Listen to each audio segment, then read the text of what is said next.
My husband and I, both in our early 30s, have been together for over a decade and made the decision not to have kids. I like kids, I have nieces and nephews, but we just don't want them for our own reasons. He had a vasectomy, which only a few people know about. Our families are aware we don't want kids, as they've asked us before during different major life events. Our wedding, for instance. We recently bought a 3-bedroom home with a nice yard and a nice area. Excited to show our new home to family and friends, major upgrade from our previous home, we hosted a housewarming. During the party, one of my sibling-in-laws, Alex, made a few indirect comments about all the space and how kids would love it in our house. Eventually, they asked point blank when we were having kids. I made a lighthearted joke about it, which is my go-to for this question. Oh, well, I like sushi too much to have to give it up for pregnancy. Plus, not drinking for pregnancy and breastfeeding? No thanks. I try to make it very lighthearted and laugh it off. Most people just laughed along. That seemed to anger Alex, and I was told, children are a joy and a good mother puts her kids before everything else. I agreed. Children are a joy. I like spending time with my nieces and nephews, and obviously I can't be a good mom if I chose sushi over kids, so I just won't be a mom. I was still trying to brush it off in a gentle way because I'm not trying to start a fight by telling them to stop asking in front of everyone because I know my tone will be seen as rude and abrasive. We move on, but Alex is still annoyed and making little comments in their group about how flippant I am about it and how when it finally happens, then I'll understand. My husband heard this and said jokingly, well, if she gets pregnant, that'll be a problem for the divorce lawyers. That seemed to piss them off more, but they stopped. With the holidays coming up, we haven't been invited to Alex's usual Halloween bonfire. When my husband spoke to his parents, they told him that Alex was annoyed that we were so careless and callous about our child-free status. They had realized that we had taken permanent steps to ensure we never had kids. Alex said we know that they had to do IF treatments just to have kids and that we're assholes to just not care. I feel bad because they did do IF and lots of fertility treatments to have their kids, and even then they still had a few miscarriages. I can't imagine wanting kids and struggling to have them and then deal with miscarriages. But at the same time, I'm so tired of justifying and living my life how I want to. I guess I hurt their feelings by saying that I prefer sushi to children. Am I the asshole for saying that? Hi, it's Kai and I'm back with another story time, and as always, it's not about the client in my chair. I know y'all tired of hearing it because I'm tired of saying it. But let's get on to the story time. So, sorry about the glitches. I don't know what's going on. But I don't know if anybody else finds this annoying, but I find it extremely annoying when a parent watches over me while I do their children's hair. And I don't mean like staring, I mean like literally right behind me while I'm doing their child hair. And not only hovering over me, but like commentating on everything I do. I had this one mom come in to get her daughter hair silk pressed. And I believe it was her first silk press. So the little girl was animated. She wouldn't stop moving, talking, turning around. And I kept telling her to please sit still. Her mama is still hovering over me, but still not telling her to sit down and be still. So when it came down to the trim part, I expressed to her that I need her to stay completely still. Literally, once I started trimming, she turned her head around and I cut about a half an inch more than I was supposed to cut off. Her mama was so mad at me and I was so confused. So the mom had looked at me all upset because I accidentally cut off a half an inch of her daughter's hair while she was moving. And y'all, I'm so confused because like if you watching over me, hovering over me, tell your baby girl to stop moving. So now I'm finishing the trim and I hear her in the background on the phone, literally on the phone, saying to someone that I messed her daughter's hair up, and like she just talking like I'm not even in the room. So I turned back because she's still hovering over me and she looking at me like I said something wrong. So at this point, I'm just ready for them to go. So I finished her daughter's hair and I turned her around. She's smiling and whatnot. And I looked at the mom and she frowning and whatnot. When it was time to pay, she told me, y'all, I assumed there would be a discount since you overcut my daughter's hair. Y'all, it was a half a inch because her daughter kept moving. So I explained to her why I couldn't give her a discount, especially with all they put me through. But I did offer her some free treatments and she declined them. She told me she was never going to come back here again. Tell people not to come to me. But business been great. Alrighty, since it's November, I'm going to tell you guys about the time my grandma actually tried to poison me and my mom on Thanksgiving. So I was like around the age of like maybe 7 to like 10 or 11 years old. I don't remember. And we went over to my grandma's house. Now we went over her house in like the middle of the night. So it was like nighttime when we got over there and we were tired. And my grandma was like, no, we have to stay up to make dinner. That's a tradition, da da da da. And we all looking at grandma like, girl, you only make like 5 things that could all be put in the microwave. We don't need to be up. So we all decided to go to sleep. And since my grandma don't have no beds in her house, we all are sleeping on the floor. My grandma gets mad. She gets furious. She's in a tizzy. So instead of going to sleep like a normal person, my grandma instead is walking back and forth from the kitchen to her bedroom. And as she's doing so, she's stepping on us the entire time. And she does this multiple times because she wants to make dinner. So my mom gets fed up after like the 13th step on her glasses. She's like, all right, we finna get up and we finna be in the kitchen. So we all get up and we're all in the kitchen cooking the 5 things. And I'm gonna be honest, there wasn't even room for all of us to be in the kitchen to be awake at that hour. So, in my grandma's house, we have to eat everything. Like, we have to get a little bit of everything because she cooked it. So out of all the little 5 things, she makes like turkey, she makes ham, she makes this stuff called apple salad that got raisins and mayonnaise in it. I can't explain why she does that. And after, she got done cooking, she makes like 5 different types of dressing, or AKA stuffing. And I don't know what possessed her to do that. And I don't like stuffing. So I'm like, Grandma, do I have to eat this? I'll just eat the turkey ham and the apple salad. I'll even eat the apple salad. And she's like, no, you gotta eat everything. And so I was like, fine, man. So I put all the 5 different kinds of dressing on my plate and I eat it. And then the next day, y'all, my stomach was on fire. It felt like somebody went inside of my esophagus, slit my small intestine, and dipped out. My mom's, she was suffering too. She was throwing up. We was all crying and throwing up on the toilet, on the trash cans, in the bathtub. We was in the bathtub with it. And we was like, dang, like it had to have been the food, because it's like, I get sick, but like my mom gets sick. I was like, all right, you know what I mean? So we asked my grandma, we was like, Grandma, what all did you make last night? Da, da, da, da. And she's like, oh, this, that, and the other. She showed us the containers that she bought the stuff in.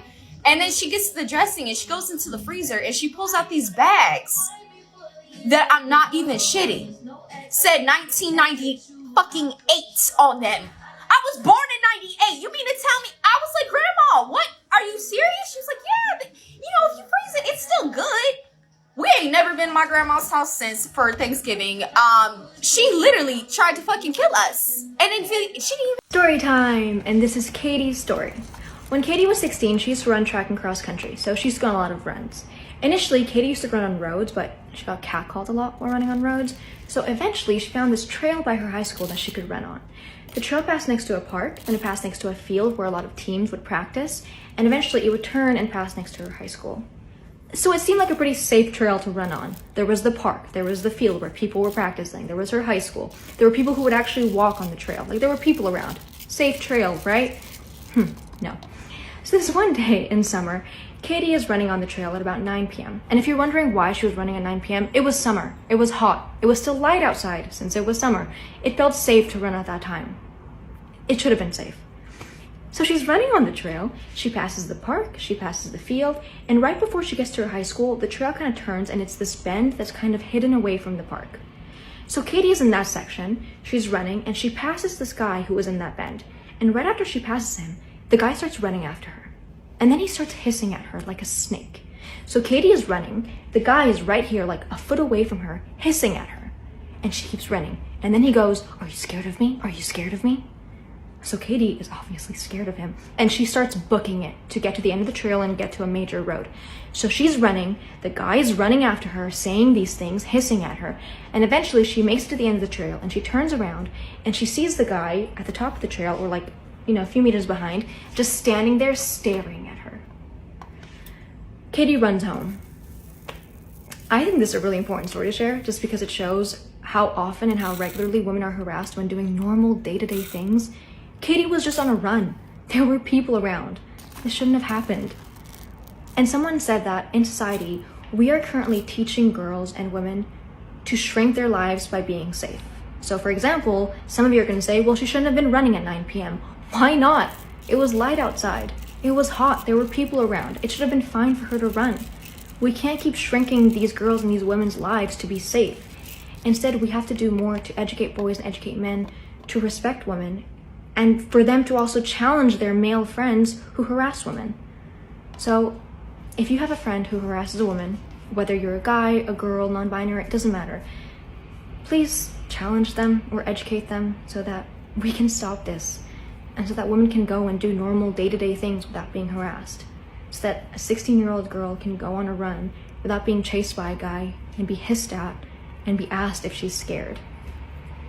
Story time about the best thing I saw while working in a restaurant. We've got a veteran who comes in on the regular named Hank. Hank lost his leg and hand in Iraq. When seeing this, people will often pick up his tab when he's in here, but he never feels like it's deserved, so he tries to lay low. He wears long pants to cover his prosthetic leg and doesn't wear anything to show off his veteran status. He doesn't like attention and it's clear he doesn't feel special treatment is deserved. So, obviously, we shut down because of COVID. We reopened when our state did, but after a week of indoor dining, the owner decided to go back to delivery and takeout for everyone's safety. Thankfully, business is still booming. I don't know the specifics of Hank's situation, but I think he lost his job sometime during the shutdown. Before COVID, we'd see him at least once a month, but this was the first time we'd seen him since we reopened. To make matters worse, he would easily put away 6 tacos or a whole chicken plus sides and plenty of beer when he'd come in, but this time he just ordered a small burrito and a water. He didn't mention the different order though, just said how excited he was to come through again and looking forward to it all week. We put in his order while I went to go get him paid up. However, his card declined. I started to tell him, but he could see it on the screen and went, shit. Shame and panic washed over his face as I tried running it again and again when he gave me another card that declined. Meanwhile, it was the height of lunch rush and the line was getting longer, so people were peering to see what was taking so long. After running Hank's cards a few times, all of his cards declined. He started saying, hey, you know what? Did you actually make the thing yet? But then the bag came out with his name unmistakably on it. He started digging around his pockets for cash and came up with $5.25. The meal was $7. I told him, don't worry about it. You'll get us next time. Knowing how embarrassed he got when people tried to cover him for a good reason, being a veteran, and not wanting to pile on by being forward that I was covering him for a not so great reason, hard times. However, he wasn't entertaining the idea of taking food without paying it in full. Finally, without making eye contact with us, he said, no, it's okay. I'm just gonna go to my place and get some more cash. However, I knew that look on his face and the tone in his voice. There was no more to go get. It's a look and tone I've used myself and seen from others more times than I wish I had. I wanted to insist he take the food, but I wasn't sure which was worse. To force food on him and risk damaging his dignity, or to let him save face but go without the lunch he's been looking so forward to. Before I could decide, the girl behind him, who had been texting for most of our transaction, had just begun to tune in and caught the last bit. She asked, hey, what's the difference on what he owes? I said, $2. She went in her purse and handed it right to me. Hank started to try and hand it back to her, telling her it wasn't necessary, but she cut him off. She cut him off by saying, no, it's $2. We've all been there. Enjoy your lunch. As he finally gave in and went to put her money on the counter, she noticed his prosthetic hand. She did a double take and said, actually, no, you know what? Let me get the whole thing. Give him his money back. Then went in her purse and got the rest. He tried to stop her from doing it, but she replied, listen, I hope I'm not being presumptuous, but you're a veteran, right? He nodded. Yeah, that's what I thought. I served 2 hours in Afghanistan. There's a guy walking around on false legs out there who's the reason I'm walking around at all. So please, allow me to do this and don't think twice about it. I tell you to just get anything you want off the menu if times weren't so tight for me right now too. At this point, an older guy with a bow tie came up and announced, I couldn't help but overhear. Put both their tabs on me, get them anything they want, and then get them some more. Thank you both for your service. Hank was getting pretty emotional at this point, but even still, they both started to vigorously protest to the man that he didn't need to do that because it was their job and they both signed up for it. Bowtie guy wouldn't hear it. He must have had his own story because he got red in the face and blinked back tears but stayed silent. He left his credit card with me and went back to his spot in line. That's when another guy stepped up to the register. Part 2 of the best thing I saw while working in a restaurant. This guy handed me his card as well and said, yeah, I'm gonna split that tab, so really guys, go wild, you're American heroes. They both empathetically told him no, they're not heroes, but this guy cut him off saying, oh please, I get overwhelmed playing Call of Duty, you're heroes and I'm glad to thank you for it. So they started ordering and the girl knew just what she wanted. Hank asked how much our steak and rice platter special would cost. Older bowtie dude called him not to tell him the prices and get him whatever he wants. He came up and said, son, no one can put a price on your sacrifice. Call of Duty guy splitting the tab chimed in, the meat that we're giving you is a lot less valuable than the meat you gave up for us. His friend elbowed him to shut up, horrified, but it got a belly laugh out of Hank. Throughout this, no one noticed not only had Hank lost his hand, but also his leg. His pants covered and he's got too much honor to bring it up. By now, the kitchen got a whiff of what was happening and loaded them up real good. This lady was so moved that she paid for Old Man Bowtie and Call of Duty's meals. It was a domino effect. The owner was so disturbed that 2 veterans had struggled to pay for their meals. He instituted a military gets the special free day of the week even though we've been hemorrhaging money since the pandemic closures and keeping the doors open on a week-to-week basis. Hank told all of his veteran friends and they've been coming in with their families. It's been great for business. Am I the asshole for not giving my brother my college fund after he was cut off for coming out? My 18-year-old brother recently came out as gay and my grandparents, who are homophobic AF, like they don't even hide it, didn't take it well.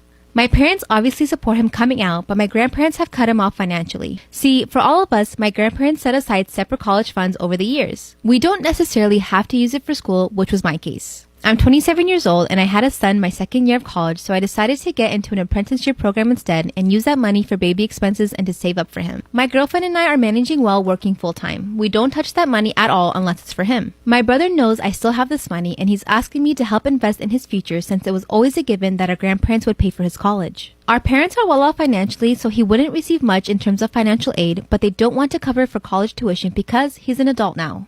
My sister already graduated and used what was left of the money to put a down payment on a house. I'm really his only option and he's desperate. Because I'm refusing, my brother is calling me a traitor and it's not fair for him to be cut off like this just because he's gay. And I agree. Nobody's happy with my grandparents, but we're using this money for our son. He said he needs it now and I'm being completely selfish keeping this money to myself. My sister agrees with him and that life's been hard enough on him already because of this, so at least I can do as a brother is help him get an education. So am I the asshole for not wanting to give him the money? Am I the asshole for not letting my matron of honor hold her baby during my wedding ceremony? I'm getting married at the end of July. My sister, 29, is my matron of honor and she's currently pregnant with her 4th child. Her due date is a few weeks before my wedding and I could not be more excited to meet my new nephew. However, she has been making some comments that are a bit worrying to me.